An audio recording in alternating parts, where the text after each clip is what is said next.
Muy buenas noches, hermanos. Siempre es un placer poder volver a reunirnos en el nombre de nuestro amado Mesías. Gracias al Señor por estas oportunidades que nos da todavía de poder compartir su palabra, el poder meditar.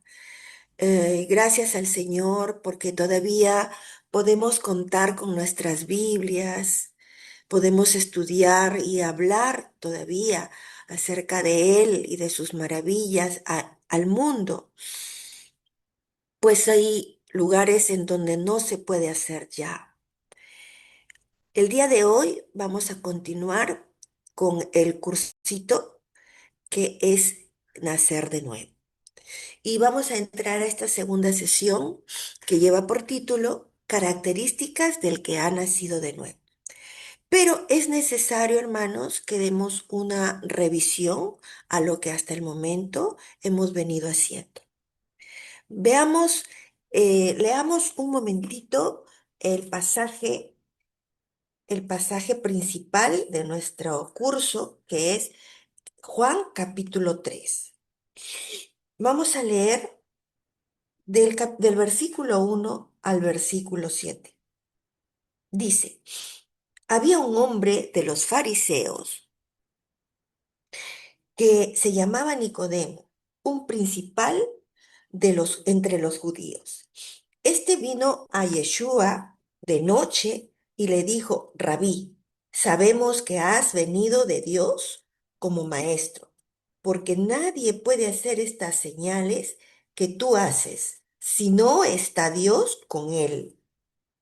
Respondió Yeshua y le dijo, de cierto te digo, que el que no naciere de nuevo no puede ver el reino de Dios. Nicodemo le dijo, ¿cómo puede un hombre nacer siendo viejo?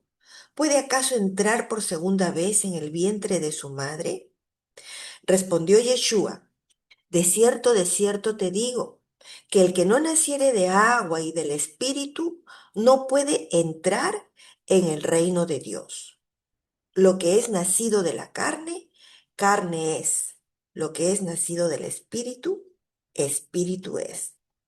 No te maravilles de que te dije, os es necesario nacer de nuevo. Y el Mesías sigue hablando con Nicodemo acerca de ese espíritu. Leamos el verso 8, donde dice, el viento sopla de donde quiere y oye su sonido, mas ni sabes de dónde viene ni a dónde va. Así es todo aquel que es nacido del espíritu. Recordamos entonces que Nicodemo era un fariseo de fariseos, es decir, era un maestro de la ley. Había llegado a la cúspide de, de lo que se esperaba de un hombre de la ley. Este fariseo, que formaba parte del Sanedrín, aprovechó la noche para acercarse al Mesías y lo hizo porque todos sus compañeros eh, no recibían o no aceptaban a Yeshua como el Mesías. Aun cuando habían reconocido, y Nicodemo lo menciona en esa charla que tiene el Señor, habiendo reconocido señales. ¿Qué señales? Porque hasta ese momento nuestro Señor aún no había manifestado muchos milagros que a partir de ese momento se iban a manifestar. ¿Qué señales entonces vio Nicodemo? Las señales estaban en las enseñanzas que el Mesías estaba dando, de las palabras que el Señor hablaba con sus discípulos y hablaba con las multitudes. Posiblemente se haya enterado del milagro de la conversión del agua al vino en aquella boda en Canaán, pero no supo más sino aquellas enseñanzas que estaba impartiendo el Señor. Esa conversación y esa declaración que hace el Mesías acerca del nuevo nacimiento y le dice, es necesario. Dice, que el que no naciere de nuevo no puede ver. Primero dice, no puede ver. Y más adelante dice que en el verso 5 dice que el que no naciere de nuevo no puede entrar. Entonces son dos cosas importantes. El poder ver y el poder entrar al reino de los cielos. El poder ver es para discernir frente a quién estabas. Por ejemplo, Nicodemo, fíjate tú delante de quién estás, a quién estás mirando, a quién estás viendo. Si tú no naces de nuevo, no vas a entender con quién estás hablando. Cuando Nicodemo escuchó esto de nacer de nuevo, inmediatamente vino a su mente ese concepto que tenían los fariseos.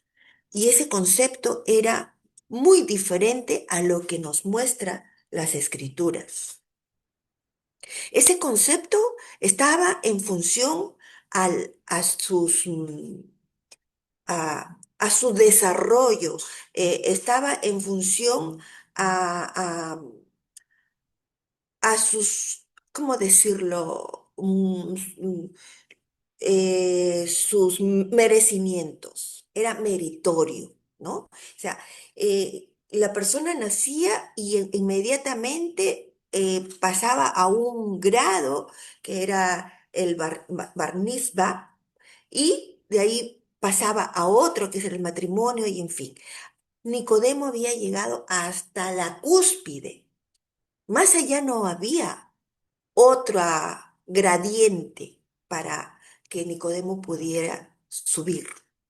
Entonces, por esa razón, él pregunta, ¿cómo es eso de nacer de nuevo? Ahora, él le hace una pregunta, ¿no? ¿Acaso tengo que entrar al vientre de mi madre nuevamente? Y el Señor le dice en el verso 10, ¿eres tú maestro de Israel y no sabes esto?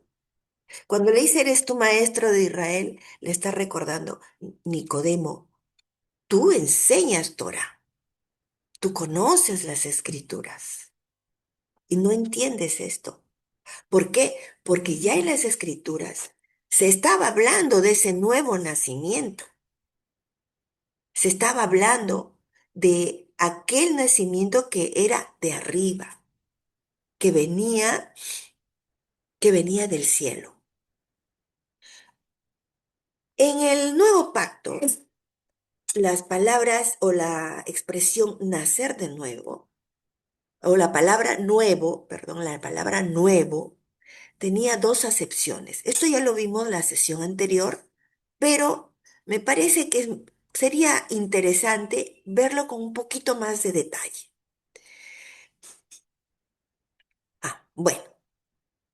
El repaso también incluye el comentario que hacíamos acerca de que la iglesia está plagada de dogmas o de enseñanzas humanas. De la misma forma como Nicodemo estaba plagado de enseñanzas humanas debido a que él entendió el nacer de nuevo desde su concepto farisaico, pero no entendió desde la palabra, desde la escritura. Entonces, Nicodemo, tanto Nicodemo como ahora en la iglesia, en la iglesia del Señor, eh, hay, eh, ens- hay entendimientos que son de tipo religioso, que son doctrinales, y eso confunde a las personas. En lugar de traerlas a la luz, las mantienen en las tinieblas. El Señor en ese momento le estaba diciendo a Nicodemo, tú estás en este momento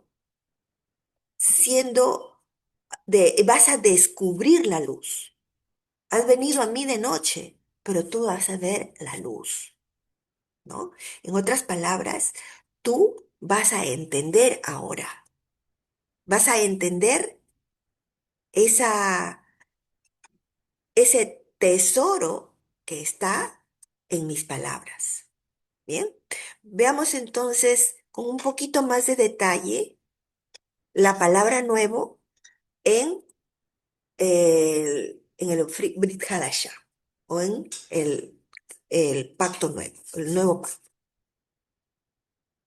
Em, una palabra que se usa para nuevo es la palabra neos.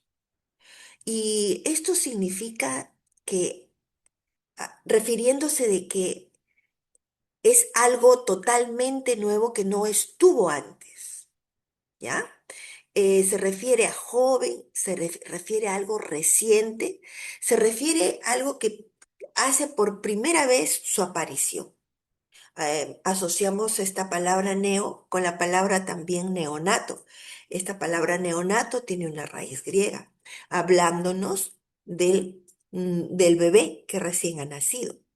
Pero veamos que esta palabra se usa mucho en el Nuevo Testamento y aquí he puesto algunos pasajes de la Escritura para solamente como ejemplos nada más. En Marcos 2:22, el Señor nos habla del vino nuevo. Vamos a buscarlo. Marcos 2:22 dice, es el momento en que el Señor es abordado por los judíos y porque era un día de ayuno para todo Israel, porque ellos tenían sus días señalados para el ayuno. Pero esos días señalados los habían establecido según sus tradiciones, según sus costumbres, según su ley oral. Entonces, aquí le cuestionan al Señor por qué sus discípulos no estaban ayunando. Y el Señor hace una declaración muy importante. En el verso 22, en el verso 22 dice, y nadie echa vino nuevo en odres viejos.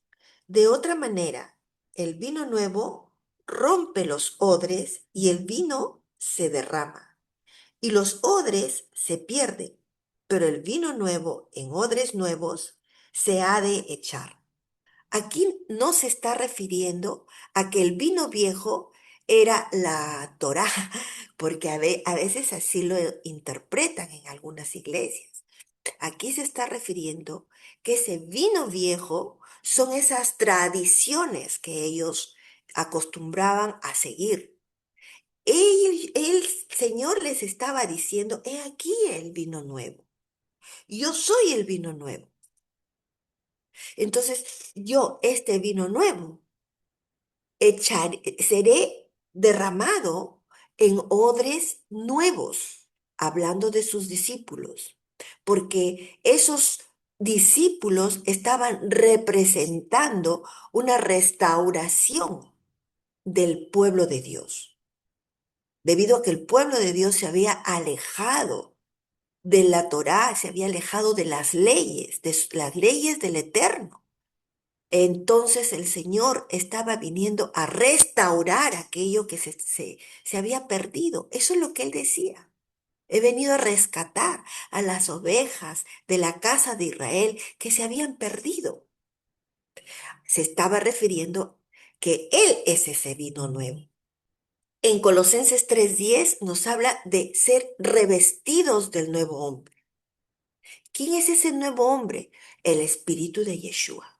El espíritu de Yeshua que ha venido a nuestras vidas, a nuestros corazones, que lo tenemos dentro de nosotros y que por ello nosotros podemos decir que tenemos la mente de Cristo.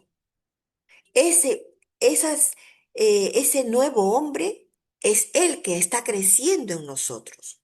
Decía pues Juan el Bautista, decía, tú creces y yo menguo, ¿verdad? Esa es una declaración muy precisa de lo que está aconteciendo en este momento con nosotros, con aquellos que buscamos al Señor para crecer. ¿Quién está creciendo? Yeshua en nosotros, el Mesías en nosotros, porque Él obra por medio de nosotros. Bien, veamos entonces lo otro. En Primera de Corintios, capítulo 5 verso 7, nos habla de una nueva masa. Dice, habla Pablo que desechemos la vieja levadura para que seamos una nueva masa. Está hablando de una total restauración, ¿no? Una masa nueva, pues eso es lo que hemos nosotros experimentado, ¿verdad? Ahora somos otras personas. Y también en Juan 21:18, el Señor le decía a Pedro, vamos a buscar esto, refiriéndose en este caso ya a aquello que es joven. Por ejemplo, aquí le dice en Juan capítulo 21, verso 18. am, Después que el Señor le pregunta 3 veces a Pedro, Pedro, ¿me amas? Pedro, ¿me amas? Pedro, ¿me amas? Después Pedro se entristece, ¿verdad? Entonces el Señor, bueno, Pedro se entristece y le dice, le responde, tú lo sabes todo, Señor, ¿no? Entonces tú sabes que te amo. Y Yeshua le dice, apacienta mis ovejas. En el verso 18 dice, de cierto te digo, cuando eras joven, ¿no? Neos, te ceñías e ibas a donde querías. Mas cuando seas viejo, extenderás tus manos y te ceñirá otro y te llevará a donde no quieras. El Señor le está diciendo a Pedro, antes que me conozcas, cuando eras joven, hacías lo que a ti te parecía, pero ahora que me has conocido y conforme vayas creciendo en mí, ya serán otros que te ciñan. Ya no irás a donde a ti te parece, irás a donde yo te envíe y hacia donde el Señor envió a Pedro, porque aquí le dice, te ceñirá otro, te ceñirá otro. ¿Quién le ceñiría? ¿Quién le iba a investir a Pedro? ¿Quién le iba a dirigir sus pasos? Él, el mismo Señor. Ese otro está hablando de sí. Entonces, y dice acá, y te llevará a donde no quieras. Eso es lo que pasa con nuestras vidas, hermanos. Él nos está ciñendo y nos va llevando paso a paso, inclusive a lugares, a personas, a situaciones que de repente no queremos, pero que es necesario. ¿A dónde le llevó el Señor a Pedro? A la cruz. Pedro terminó en una cruz y ya el Señor le estaba diciendo que a partir de ahí Pedro iba a caminar con él y ya no iban a ser los pasos de Pedro, sino los pasos del Mesías, los pasos de Yeshua. Y eso es lo que realmente nosotros anhelamos, ¿verdad? Bien, vamos a ver otra palabra para nuevo, la palabra kainos. ¿Qué significa algo nuevo que no existía antes en esa forma? Es de carácter cualitativo, pues cambia de estado o la esencia de las cosas. Mejor dicho, es algo que estaba, pero que ahora está siendo renovado. Por ejemplo, cuando nos habla de la nueva criatura, en 2 de Corintios 5:17, ese pasaje lo vamos a leer. 2 de Corintios 5:17. Dice, de modo que si alguno está en Cristo, nueva criatura es. Las cosas viejas pasaron. He aquí, todas son hechas nuevas. Entonces, nos está hablando aquí de ese kainos, de algo que, bueno, tú estás ahí, tú eres la misma persona, o mejor dicho, tienes el mismo nombre, tienes los mismos padres, tienes el mismo esposo, pero ya eres una nueva criatura. Eres una criatura restaurada. Vamos a Efesios 4:24.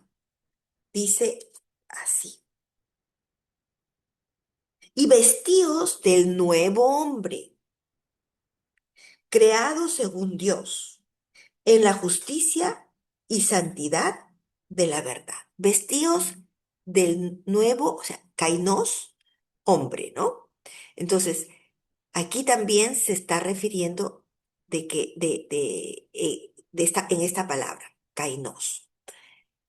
Cuando vamos a Apocalipsis 21:1, nos habla de un cielo nuevo y de una tierra nueva. No significa que va a ser otro planeta, sino que la tierra va a ser restaurada, el cielo va a ser restaurado. El, en Lucas 22:20 está hablando del nuevo pacto y ese tema lo vamos a mencionar, lo vamos a desarrollar en la siguiente sesión acerca del nuevo pacto. En Juan 13:34 nos habla de un mandamiento nuevo. O sea, ¿por qué nuevo? Leamos esto. Esto está bueno. Juan capítulo 13, verso 34. Dice, el Mesías decía, un mandamiento nuevo os doy, que os améis unos a otros, como yo os he amado, que también os améis unos a otros. ¿Y dónde está lo nuevo? Porque aquí está hablando de que nos amemos unos a otros. Y de esto también menciona Levítico capítulo 19, que amemos al prójimo. Nos da una serie de leyes, ¿no? De instrucciones de cómo manifestar nuestro amor al prójimo. Y eso lo mencionaremos luego. Y ahora, ¿dónde está lo nuevo? Lo nuevo está en lo que el Mesías añade. Dice, como yo os he amado, que también os améis unos a otros. Ahí estaba lo nuevo. Ellos tenían que aprender a amar como el Mesías les había amado. Así también nosotros. ¿Cómo nos amamos entre nosotros, hermanos? ¿No nos amamos con ese amor nuevo, ese amor que viene de Yeshua? ¿No es tan precioso que nos podamos reunir, que podamos compartir, que podamos hablar entre nosotros, que podamos descansar en el hermano, apoyarnos en el hermano, confesar nuestras debilidades, buscar un consuelo entre nosotros? Es ese el amor que el Señor, del cual el Señor nos estaba hablando. El Señor vino a esta tierra no para darnos una nueva ley. Él vino a esta tierra a describir, a mostrar, a extender, como dice la hermana Katy, a engordar la ley, porque el Señor nos está enseñando en el nuevo pacto de de cómo debemos andar en la ley de Dios. Veamos ahora la palabra que tiene que ver con el nuevo nacimiento. Esa palabra es la palabra anocen. Esta palabra anocen significa dos cosas, desde arriba o desde su origen. Es literalmente es venir de un lugar alto o del cielo, cuando se refiere desde arriba, ¿ya? Y y desde su origen, pues cuando se refiere desde el principio. Veamos algunos ejemplos cuando se usa esta palabra anofen. Ya hemos visto, y este es el pasaje que estamos estudiando, Juan capítulo 3, y eso lo menciona el Señor en verso 3 y verso 7 del nuevo nacimiento. Y en Mateo, esto es precioso, vamos a ver, Mateo capítulo 27 Verso 51. Tenemos a nuestro Mesías ya que ha expirado en la cruz. Verso 50 primero. Mas Yeshua, habiendo otra vez clamado a gran voz, entregó el Espíritu. Verso 51. Y he aquí, el velo del templo se rasgó en dos, de arriba abajo, y la tierra tembló y las rocas se partieron. Miren, ¿cómo es que el Señor usa esta palabra anofen para referirse acerca del velo que separaba el lugar santo del lugar santísimo? Nosotros sabemos de que en el tabernáculo o en el templo, ya bueno, por ejemplo, es un tabernáculo ya más moderno, ¿no? Existían tres espacios o tres niveles, digamos, ¿no? Los atrios, en donde se ofrecían los sacrificios, se entregaban los animalitos para ser sacrificados y donde encontrábamos la, el, el altar de bronce y también el lavacro, ¿no? El otro lugar era el lugar santo, donde se reunían los levitas. Y ahí encontrábamos la mesa de los panes de la proposición, encontramos el altar del incienso y encontramos también la lámpara, la menorá. Y algo dividía al siguiente espacio, este, era un velo, ¿ya? Entonces, el altar del incienso estaba justamente junto al velo, pero este velo, que era de obra primorosa, en algún momento de repente podamos estudiar el tabernáculo, este velo no tenía una abertura para que entrara allí el sumo sacerdote, ¿no? No tenía esa abertura. Era un velo que cubría y la forma como entraba no lo sé, pero entraba el sumo sacerdote una vez al año. Entonces, nadie podía pasar ese velo. ¿Por qué? Porque detrás de ese velo estaba el arca del pacto, estaba la presencia del Eterno.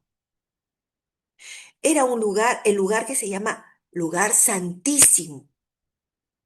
Si el sacerdote ingresaba y si Dios le encontraba algo, alguna cosa reprochable, el sacerdote perecía.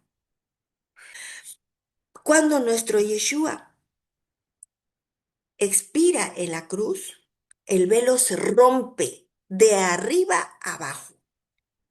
Y ahí nos está comunicando algo. Nos está dando un mensaje que ese velo ya no va a ser necesario, ni ese templo va a ser necesario. ¿Por qué? Porque el sumo sacerdote, nuestro Yeshua, porque Él es el sumo sacerdote eterno, Él está delante del trono. Y ahí estaba expresándonos de que para que nosotros entremos a la presencia del Eterno, ya no vamos a necesitar un intercesor humano, porque tenemos a Yeshua como nuestro intercesor. ¿No es precioso acaso ese misterio? Precioso, pero los judíos, los fariseos, los sacerdotes no entendieron. Ellos vieron cómo se rasgó esa, ese velo, pero nunca llegaron a entenderlo. ¿Por qué? Por la dureza de sus corazones, porque sus corazones estaban orientados hacia otro tipo de intereses, hacia el poder, hacia el dominio económico, hacia el control religioso.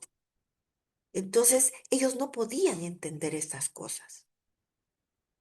Ahora, otra cosa hermosa también acerca de la túnica. Miren ustedes en Juan 19:23. Juan 19:23.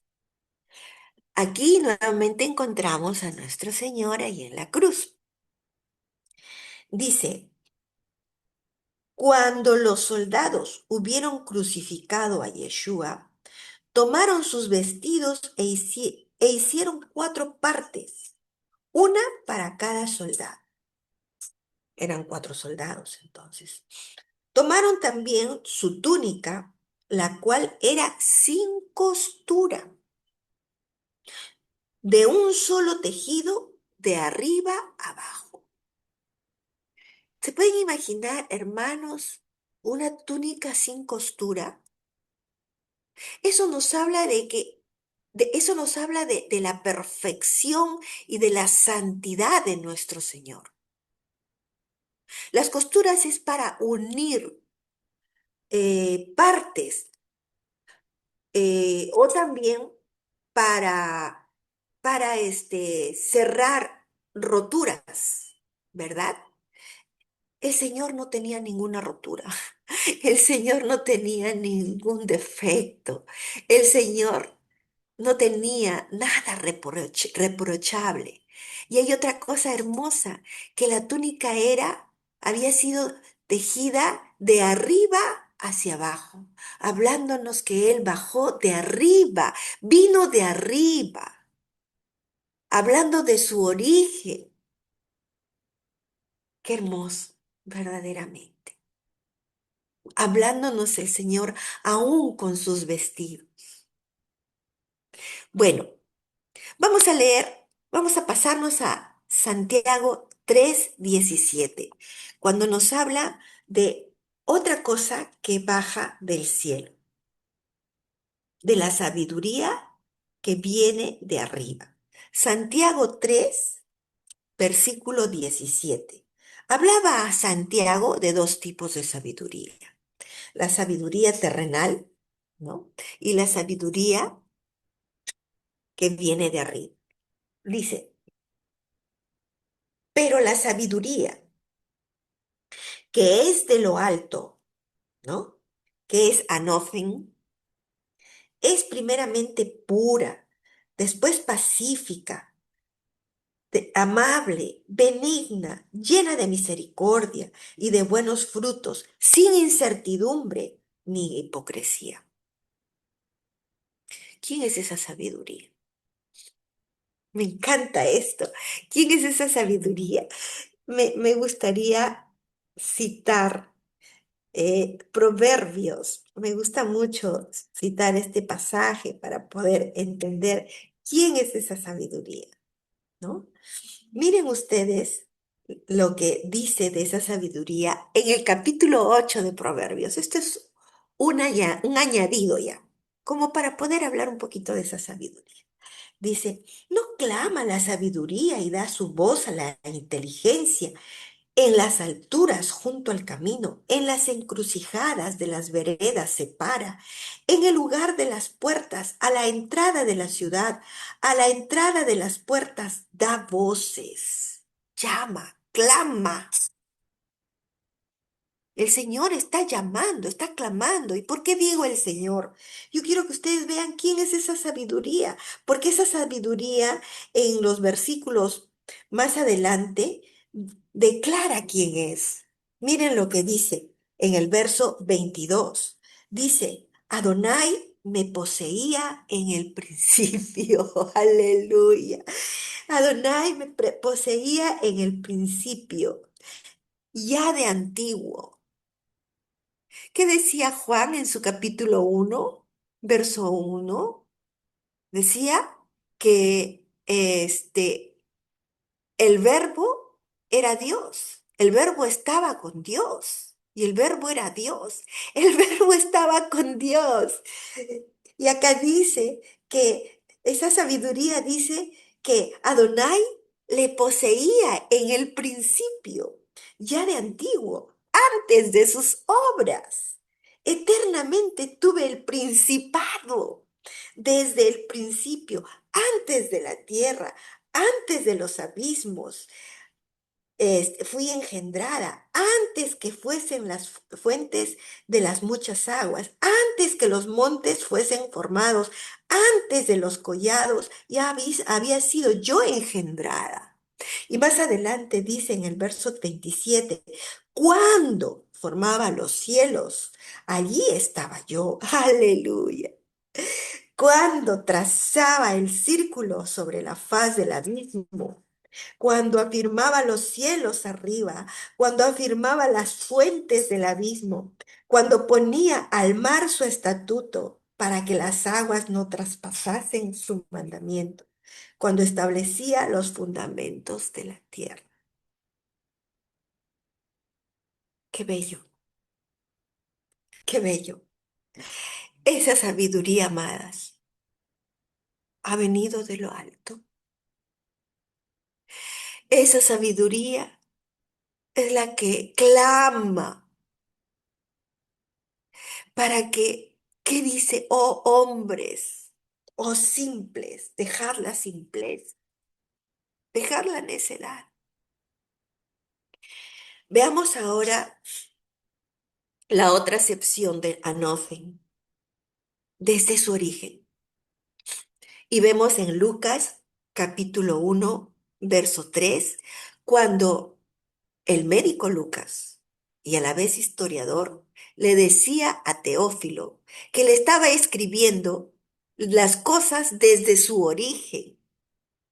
Él estaba escribiendo este Evangelio de Lucas para Teófilo. ¿Quién sería Teófilo? No se sabe con certeza quién era. Posiblemente haya sido una autoridad. Luego vemos en Hechos 26, verso 5, cuando Pablo habla de su origen. Veámoslo un ratito. Hechos 26, 5. Dice, vamos a leer desde el 4. Mi vida, pues, desde mi juventud, la cual desde el principio pasé en mi nación, en Jerusalén, la conocen todos los judíos, hablaba Pablo, los cuales también saben que yo, desde el Anocen, desde el principio, si quieren testificarlo, conforme a las rigurosas sectas de nuestra religión, viví fariseo. Ahí están, hermanos, los pasajes, unos cuantos pasajitos nada más, donde ha sido usado con esta palabra. Pero hay mucho más aún, pero con esto creo que es suficiente.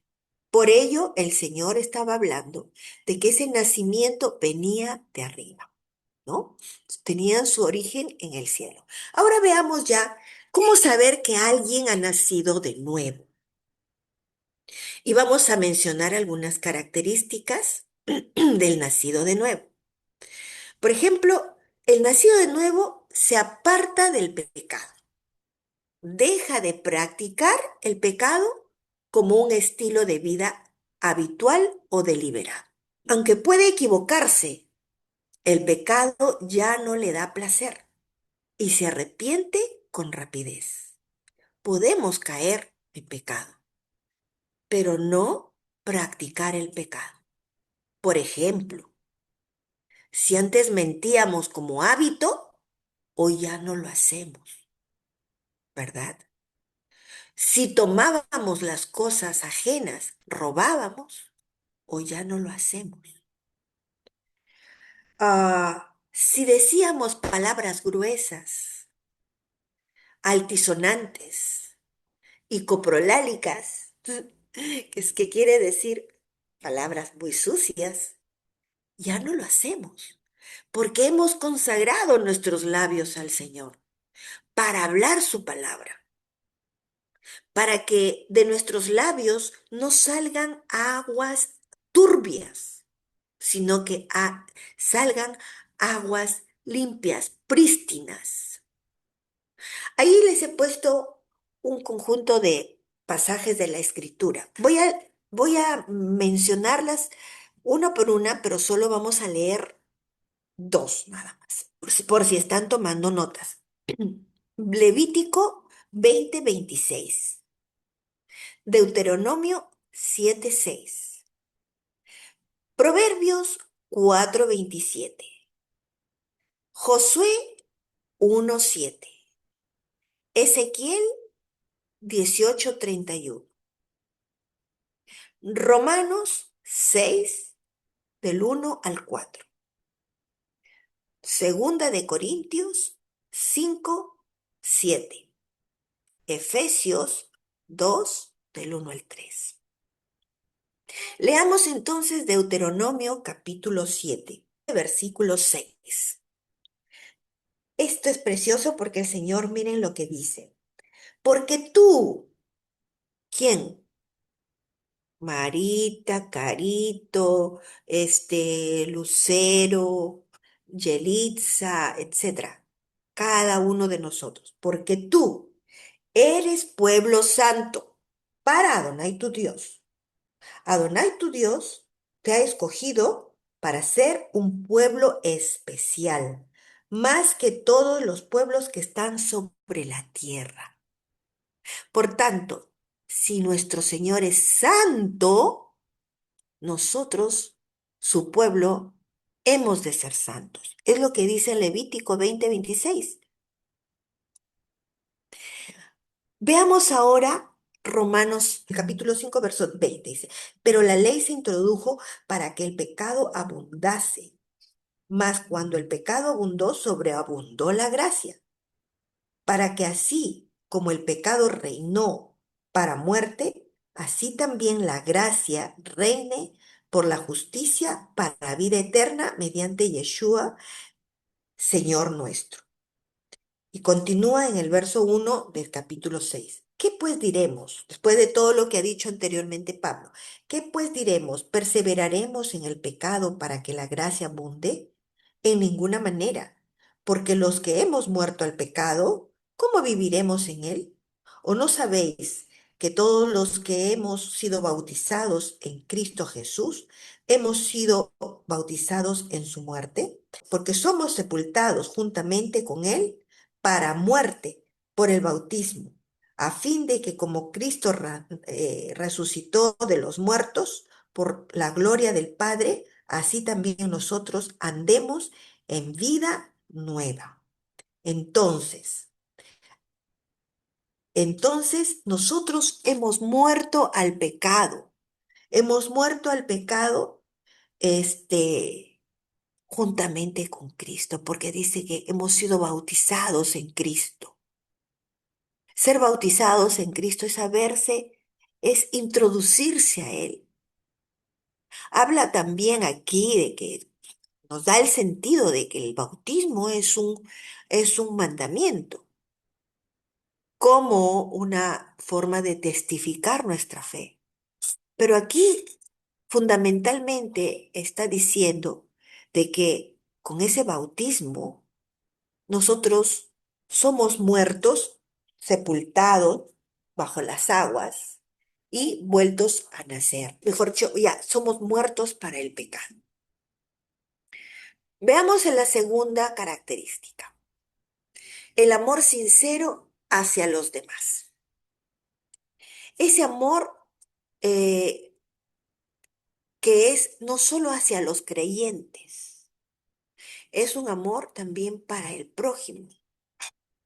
Debemos reflejar ese amor que es el amor de Dios. Él nos ha dado a su Hijo. Y su Hijo es la expresión máxima del amor de Dios. ¿Por qué? Porque Yeshua murió por nosotros en la cruz, siendo él inocente.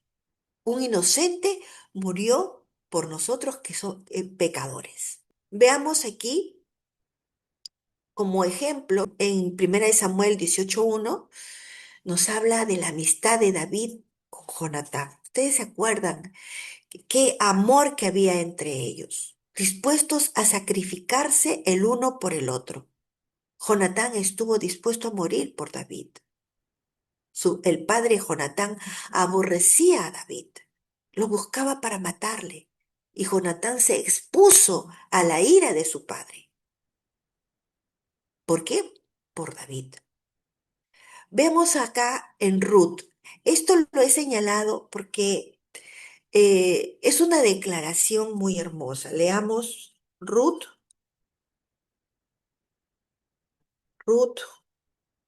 capítulo 1. Esta es una declaración que hace Ruth cuando su suegra, habiendo perdido a su marido y a sus hijos, y Ruth, su nuera, salían de Moab para dirigirse a Belén. ¿Por qué? Porque Noemí ya no tenía nada que hacer en Moab. Había perdido a toda su familia prácticamente. Solo le quedaban sus dos nueras, Orfa y Ruth. Pero miren ustedes, hermanas o hermanos, ¿cómo es que el amor de estas mujeres hacia su suegra no era otra cosa que un testimonio? Porque ellas habían visto posiblemente a una mujer que era virtuosa. En alguna forma, ella, siendo ciudadana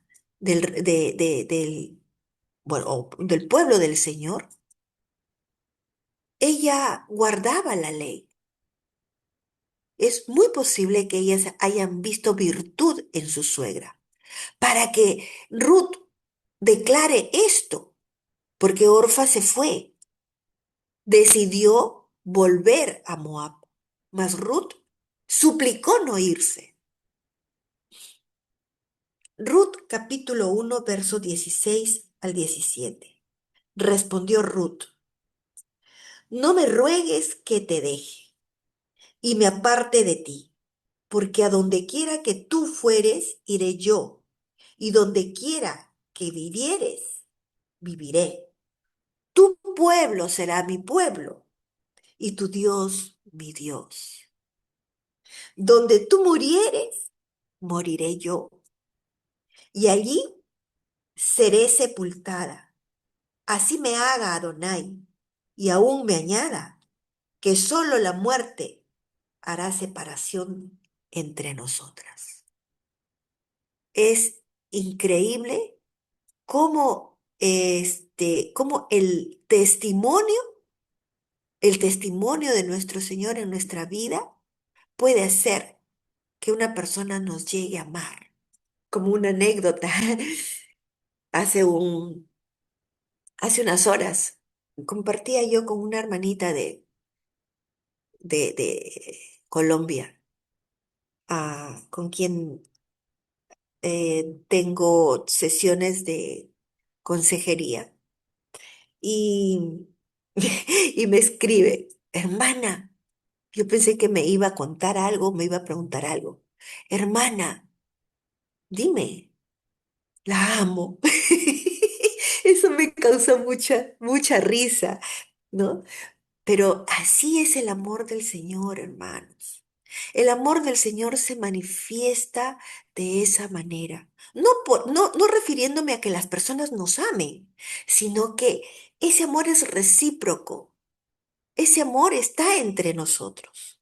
Veamos ahora Primera de Pedro capítulo 1, verso 22. Dice, habiendo purificado vuestras almas por la obediencia a la verdad, mediante el Espíritu, para el amor fraternal no fingido. Amaos unos a otros entrañablemente de corazón puro. A veces ni siquiera es necesario de que lo veamos como un mandamiento porque fluye, ¿verdad? Fluye. El amor de Cristo fluye entre nosotros, hermanos. Y en Primera de Juan 3 del 16 y 17 nos habla de que debemos amarnos también como hermanos, porque dice que el que no ama a su hermano no ha conocido a Dios. El que no ama a su hermano no ha conocido tampoco el amor de Dios. Veamos ahora la tercera característica. El nacido de nuevo practica la justicia. Tiene un gran deseo de obedecer los mandamientos divinos y de actuar con rectitud, honradez y bondad en su vida.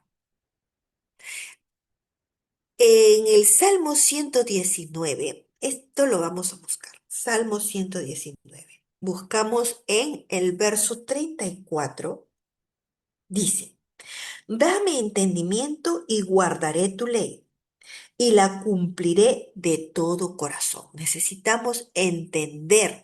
Conforme vamos entendiendo, vamos a cumplir la voluntad del Señor. ¿No nos está pasando esto con el Shabbat? Al principio yo no entendía, pero sabía que había que guardar. Simplemente pedía al Señor que me vaya dando a entender cómo debo guardar. Y conforme vamos entendiendo, nuestro cumplimiento en ese mandamiento va a ser cada vez más perfecto. Veamos el versículo 47. Dice, y me regocijaré en tus mandamientos, los cuales he amado. Los mandamientos no tienen por qué ser gravosos para nuestra vida. Así lo dice aquí también en Primera de Juan 5:3, que sus mandamientos no son gravosos. ¿Qué significa gravosos? Significa pesados. Ay, no, que tengo que guardar el Shabbat. ¡Qué carga! No podemos verlo como una carga. Si lo estamos viendo como una carga, es mejor no hacerlo. El Señor no quiere ese tipo de ofrendas. El Señor quiere una ofrenda de corazón. Y la ofrenda de corazón también tiene que ser entendiendo primero, ¿ya? Entonces, el verso 60 dice,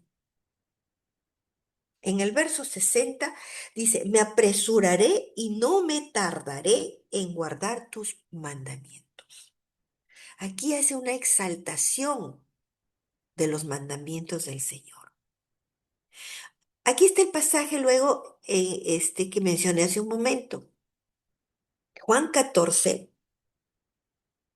versos 15 al 23. Esto es muy importante. Dice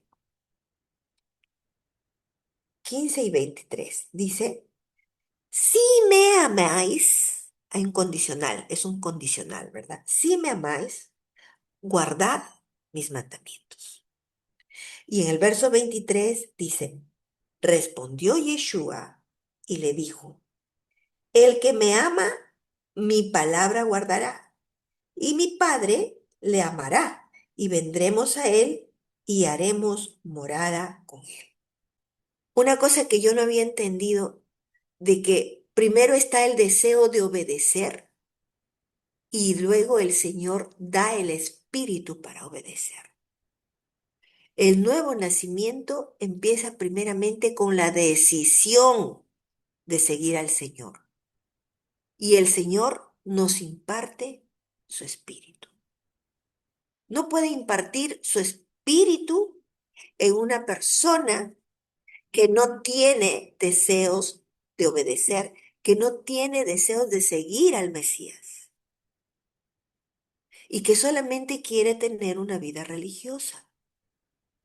Por eso, en la iglesia del Señor vamos a encontrar muchas personas que no han nacido de nuevo.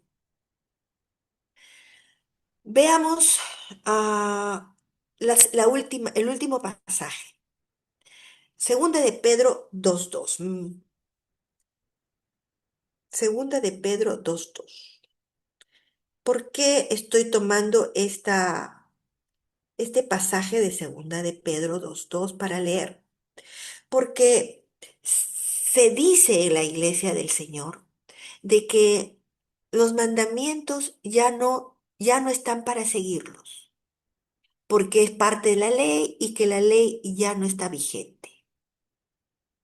Y hay congregaciones en donde se piensa de que como ya naciste de nuevo o como ya recibiste a Jesús en tu vida, y Jesús ya cumplió toda la ley, entonces tú no tienes nada que cumplir. Por eso encontramos muchos carnales en las iglesias, que siguen viviendo como antes vivían, que siguen caminando como antes caminaban, que siguen hablando como antes hablaban, porque tienen la idea de que ya Yeshua lo ha cumplido todo por mí y yo no tengo nada que cumplir. Y de esto nos habla Pedro en su capítulo 2, verso 2. Vamos a leer desde el verso 1, hermanas, porque hay que buscarle el contexto. Pero hubo también falsos profetas entre el pueblo, como habrá entre vosotros falsos maestros, que introducirán encubiertamente herejías destructoras y aún negarán al Señor que los rescató, atrayendo sobre sí mismos destrucción repentina. Y muchos seguirán sus disoluciones, ¿no? Por causa de los cuales el camino de la verdad será blasfemado. ¿A qué se refiere con disoluciones?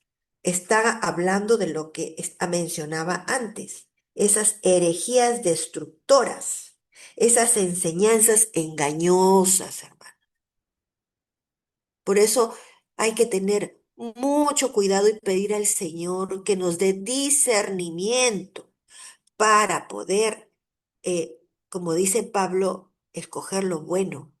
Todo me es lícito, mas no todo me conviene. Todo me es lícito, mas no todo edifica. Muchos van a hablar en el nombre de nuestro Señor, pero están muy lejos de nuestro Señor. El mundo mismo menciona a Jesús, pero no lo toma en cuenta en sus vidas. Así está hoy en día la iglesia. Por eso tenemos que tener mucho discernimiento. Y el discernimiento viene con la madurez. Y la madurez viene con la capacitación. Y la capacitación viene con las pruebas. Y las pruebas son el horno, son las llamas de fuego por las cuales tenemos que pasar. Veamos ahora la cuarta característica. El nacido de nuevo entiende y ama las cosas espirituales. El nacido de nuevo tiene apetito genuino por la oración, la lectura de la palabra y la comunión con otros creyentes. ¿No nos agrada acaso reunirnos para poder compartir enseñanza? ¿Para hablar de nuestro Dios? ¿No es nuestro deleite el cantar un himno, un salmo? Es precioso, es el gozo verdadero, ¿verdad? Si tú lo has experimentado de esa manera, tú has nacido de nuevo. Miren lo que dice el Señor en el Salmo 1, verso 2, ¿no? A ver, si lo puedo recitar de memoria. Bienaventurado el varón que no anduvo en consejo de malos, ni estuvo en camino de pecadores, ni en silla de escarnecedores se ha sentado, sino que en la ley del Señor, la ley de Adonai, está su delicia, y en su ley medita de día y de noche. En la ley del Señor está su delicia. El Salmo 116, vamos a leer. Dice, amo a Adonai, pues ha oído mi voz y mis súplicas, porque ha inclinado a mí su oído, por tanto le invocaré todos los días. En el salmista hay una certeza de que el Señor oye su oración. En el salmista hay ese deseo ah, de seguir invocando al Señor todos los días. Que el Señor nos dé amor por la oración, hermanos. Lo pido especialmente por mí. Deseo, anhelo ser una mujer de oración. Y por último, el capítulo 2 de Primera de Corintios, por último, para esta característica, solo nos faltan dos. Primera de Corintios, capítulo 2, versos 14 al 16. Dice, pero el hombre natural no percibe las cosas que son del Espíritu de Dios, porque para él son locura, y no las puede entender, porque se han de discernir espiritualmente.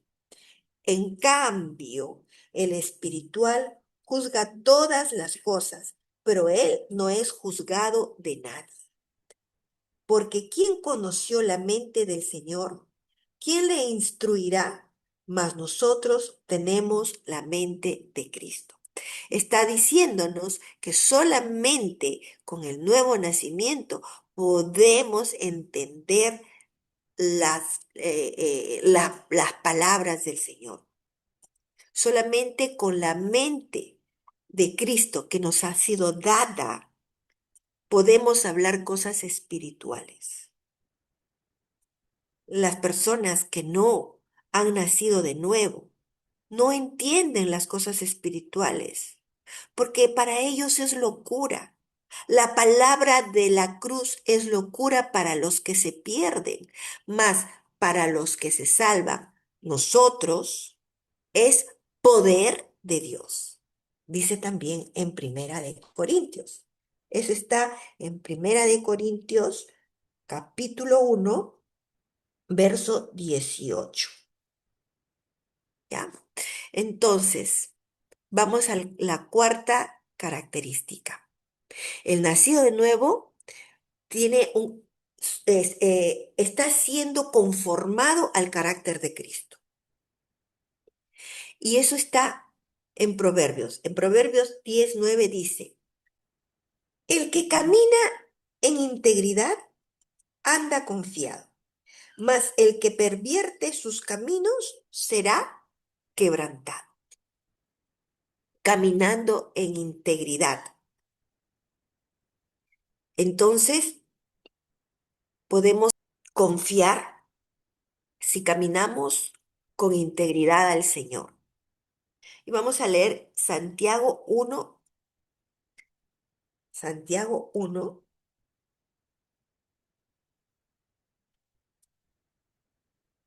pueden tomar notas si desean.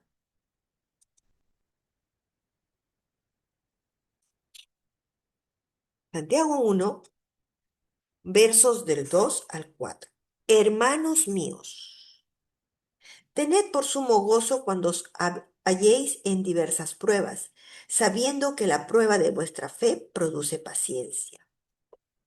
Mas tenga la paciencia su obra completa para que seáis perfectos y cabales sin que os falte cosa alguna. Debemos saber de que el nacido de nuevo tendrá que pasar por pruebas. Y las pruebas no nos hagan tristes, sino teniendo la seguridad que pasada la tormenta, la tempestad, nosotros habremos logrado un paso más en el camino en Cristo Jesús. Entonces, no temamos a las pruebas. El Señor nos fortalece en ellas. Finalmente, vemos que el nacido de nuevo tiene victoria sobre los valores del mundo, pues ya no se deja guiar por los criterios egoístas, materiales o inmorales de la sociedad. actual, sino que vence esa influencia mediante su fe. En el Salmo 49, versos 16 y 17, nos advierte que no temamos cuando alguien se enriquece. Veámoslo, por favor. Salmos 49, 16 y 17. No temas cuando se enriquece alguno, cuando aumenta la gloria de su casa, porque cuando muera no llevará nada, ni descenderá tras él su gloria, porque nosotros no vivimos para las cosas terrenales, vivimos para las celestiales. Por tanto, no nos preocupe si alguno se enriquece o alguno busca su prosperidad material o prospera materialmente, y nosotros no lo podemos hacer. El Señor nos prospera nuestra alma primeramente. Eso no significa que el Señor nos manda a vivir siempre en pobreza. El Señor bendice también materialmente a sus hijos. Todo lo que tienes, todo lo que disfrutas cada día, ¿no es acaso prosperidad para tu vida? Tienes lo que necesitas. No tiene más, no tienes más ni tienes menos. Tienes solo lo que necesitas y eso es lo que debemos pedir. En Jeremías, este pasaje es muy hermoso. Esto es lo que debemos buscar nosotros, lo que debemos anhelar nosotros. En Jeremías capítulo 9, versos 23 y 24, dice, así dijo Adonai, no se alabe el sabio en su sabiduría, ni en su valentía se alabe el valiente, ni el rico se alabe en sus riquezas. ¿Mm? O sea, no es eso lo que debemos buscar. Mas alábese en esto el que se hubiere de alabar. ¿En qué? ¿En qué, Señor? En entenderme y conocerme que yo soy Adonai, que hago misericordia, juicio y justicia en la tierra, porque estas cosas quiero, dice Adonai. En eso hemos de alabarnos, en entenderle y conocerle, porque en Él está la riqueza, en Él está la prosperidad, en Él está la herencia de los justos. Entonces, los valores de este mundo, las cosas que las personas persiguen en este mundo, no tienen significado para nosotros. Veamos en Santiago 4:4. Oh almas adúlteras, ¿no sabéis que la amistad del mundo es enemistad contra Dios? Cualquiera pues que quiera ser amigo del mundo, se constituye enemigo de Dios. ¿Significa eso de que no debemos tener amistades en el mundo? No, necesitamos vivir entre aquellos que no conocen al Eterno, porque nuestra amistad va a dar testimonio de la vida de Yeshua en nosotros. Aquí está hablando de ser amigo de las cosas del mundo, de la música, del baile, los videos que se pasan por la televisión, de ah, de los productos, del consumo, el consumismo, ¿verdad? De todas aquellas cosas. Del querer únicamente que nuestros hijos alcancen tal vez una profesión y nada más, porque no les enseñamos quizá la palabra del Señor, no los vamos formando en la palabra del Señor y solamente nos preocupa de que pasen las asignaturas y que ingresen a las universidades, que egresen de ahí, que tengan buen trabajo, que tengan dinero. Hermanos, eso es lo que está haciendo ahora la iglesia. Los padres están más preocupados por el rendimiento académico de sus hijos y por su labor, por su vida laboral y por su enriquecimiento que por las cosas del Señor. Entonces, hermano, ah, en Primera de Juan 2, 15 y 16 nos habla también de que no debemos ser amigos del mundo. Ahí les dejo estos pasajes de la Escritura para que ustedes puedan leer con tranquilidad cada uno de ellos para ir entendiendo con mayor amplitud lo que hemos visto acerca de estas características. Haciendo entonces un resumen del nacido de nuevo, podemos decir que el nacido de nuevo se aparta del pecado, al nacido de nuevo le fluye el amor hacia los demás, el nacido de nuevo entiende el lenguaje espiritual y es conformado al carácter del Mesías y vive en victoria en medio del mundo. Que el Señor nos ayude, que el Señor nos fortalezca, que el Señor nos llene de su espíritu para amar la oración, para amar la palabra, para ser diligentes en el estudio, en el escudriñar las escrituras.